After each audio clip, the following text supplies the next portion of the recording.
Price God. இன்னைக்கு ஒரு கதையோட நம்ம ஒரு வசனத்தை பார்க்கலாம். ஒரு சிங்கமும் ஒரு எலியோட கதை. சிங்கம் தூங்கிட்டு இருக்கும்போது எலி அந்த பகுதியா வரும்போது அது எதாச்சமா அதோடைய சிங்கத்துடைய அந்த பாதத்துல அப்படியே மிதிச்சு அப்படி போகும்போது சிங்கம் உடனே எழும்பி அதை பிடிச்சிச்சு. அதை பிடிச்சி சாப்பிடணுன்ற டைம்ல இருக்கும்போது சிங்கம் சொல்லிச்சு, நான் ப்ளீஸ் உன்கிட்ட கெஞ்சி கேட்குறேன், என்ன விட்டுரு. நீ விட்டனா கொஞ்சம் நான் எப்போ உனக்கு தேவைப்படுமோ, அத நான் நீ எனக்கு காட்டுன நன்றிய நான் உனக்கு ரீபே பண்றேன். அப்படின்னு சொன்னோனே, சிங்கம் சிரிச்சுட்டு அத விட்டுச்சு.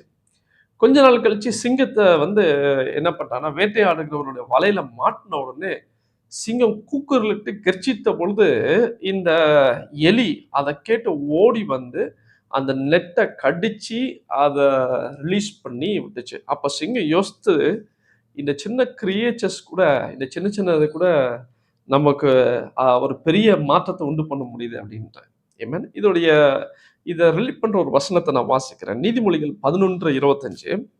உதார உதார குணமுள்ள ஆத்துமா செழிக்கும். எவன் தண்ணீர் பாய்ச்சுகிறானோ அவனுக்கு தண்ணீர் பாய்ச்சப்படும். அதாவது ஈகை குணம் உள்ளவர். உதாரண குணம்னா ஈகை குணம் உள்ளவர்கள் வளமாய் வாழ முடியும். தண்ணீர் கொடுக்கும் பொழுது நமக்கு தண்ணீர் கிடைக்கப்படும். அதே போல ஒருவன் தாராளமாக கொடுத்தால் அவனுக்கு லாபம் கிடைக்கும். அத அதே போல நம்ம அடுத்தவர்களுக்கு உதவினால் நமக்கும் உதவி கிடைக்கும்ன்றத இந்த கதை மூலமா நான் தெரிஞ்சுக்கோம். கர்த்தர் நம்மளை ஆசீர்வதிப்பாராக.